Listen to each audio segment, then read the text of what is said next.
How do there, guys, and welcome back to Edgar TV and possibly the last Q School video of 2022. We're going to look at comparing the UK Q School with the European Q School. Now, I've seen a lot of things online with people saying that the European Q School appears to be an easier task. Now, we've seen some players such as Jeff Smith coming out and saying actually it's just as hard and it's a big psychological battle, etc, etc, to do with Q School. And yeah, I get that, you know, sometimes a little bit of thing in the stats doesn't tell you everything, and certainly when, like I say, when we break that 83 average, there's really not a lot in it after that. We're talking a dart or something in between, but obviously when we're judging over a massive amount of darts, there could be a little story there. Working on the high end, maybe that's the same, but the lower end's not as strong, or maybe the middle's not quite as compact, you know, like maybe the UK's got more players around the middle where the Euro's just really strong on the top end still.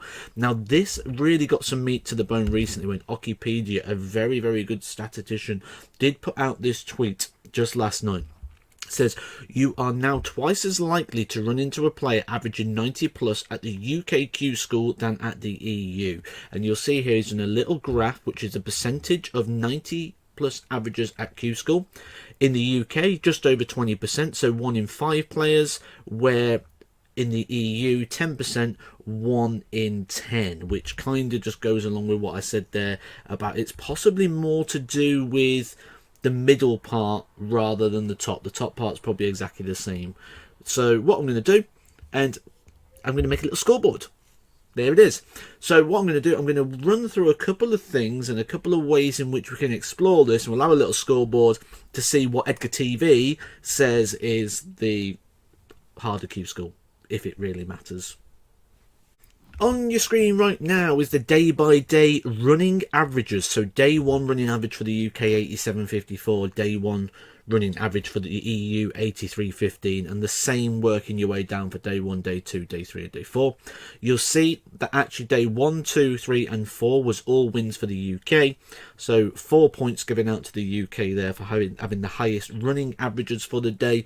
The peak average is the best average combined that happened at either Q School on that day. So day 2 for the UK, the 87.83 was the best running average of the week, and over in the EU it was an 83 average was the best running average. So even on the peak average, that's another win for the UK. So going back to my leaderboard, the UK is now 6-0 up.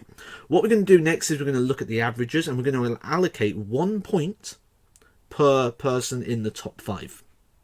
So the reason I picked the top 5 here is purely because if I do 10, it might be a draw. It wouldn't. If it goes to 10, it would actually be 8-2 to the UK. So it would just further confirm that 4-1 sort of basis at there. So Sean McDonald, UK, Wesley Plazier, EU, Jason Hogg, myself and Michael Flynn, all from the UK. So 4 points to the UK, first point on the board there for the EU. You'll see the next 5 down, Theobald Trickle, he actually is in the UK phase, where the next 4 after that are all UK. And even then, the ones after that, Don Taylor, down to Lee Evans, Matty Denon, Robert Wickwood, all the sort of higher end players who didn't get a card came from the UK side, which again just shows you probably it's more to do with the strength and depth in that field. So we'll have a look now at the tour card holders to see what the results are there.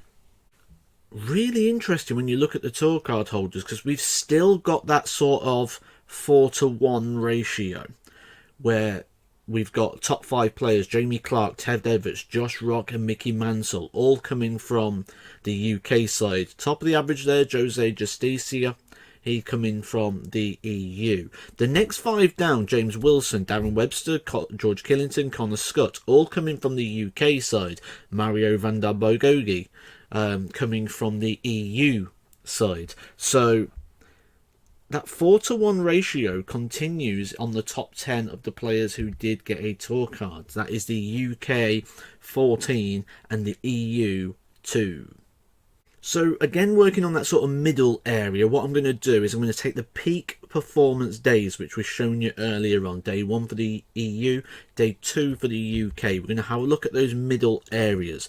So these events took place with 128 players. So we're looking around that 63-64, because one day may have a bye or so in.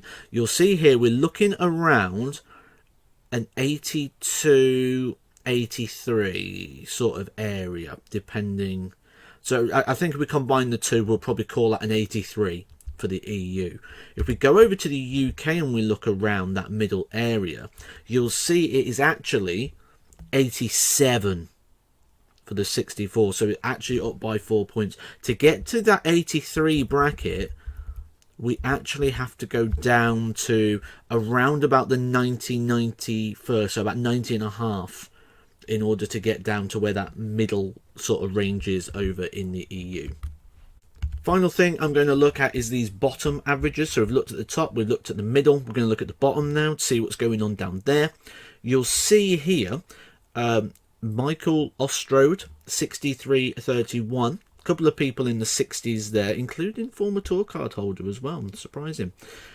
Over in the UK, Jamie Lewis, 71.66 was the lowest average of the day. Quite a few people down in the 70s for this day, but no one going into those 60s. If we take the lowest average there, 71.66, and switch it over to the EU, that will put Jamie Lewis in the 117th space, which would mean 11 players would have been below him on that lowest position. So the stats would suggest UK is a harder Q score, 17 there to 2 from the EU. Now, why might we see this in the stats? Well, part of the reason probably in the UK is our amazing development system we have over here. Obviously, the PDC have now got the development tours and the challenge tours and things, but over here we've got Super Leagues, we've got county systems that are populated with quality players all the time, tournaments left, right and centre, individual leagues, we've got leagues almost in every place. I speak to people from all around the world, and some people travelling an hour just to get a local game of best of 3.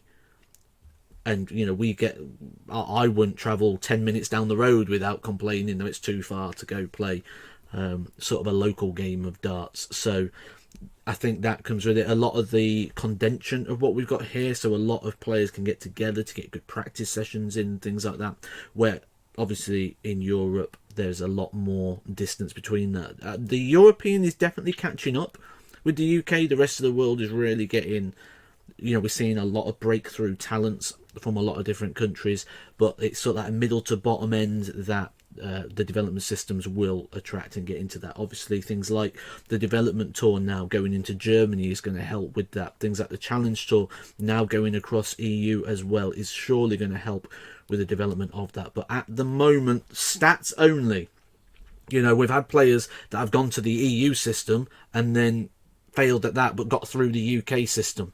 There is a lot more to this than just stats and data. There's the draw, the psychology side of things, so many different bits going into that. But purely on a stats basis and the stats I've chose to look at, you might look at something different. What would you have looked at if you would have added anything to this? Let me know in the comment section below. But I can conclusively say stats alone that the UK was the trickier Q school this year. Hope you've enjoyed this video, guys. Subscribe if you haven't done so already. Hit a like on the video. It helps me out endlessly, guys. And I'll catch you soon for some more Edgar TV.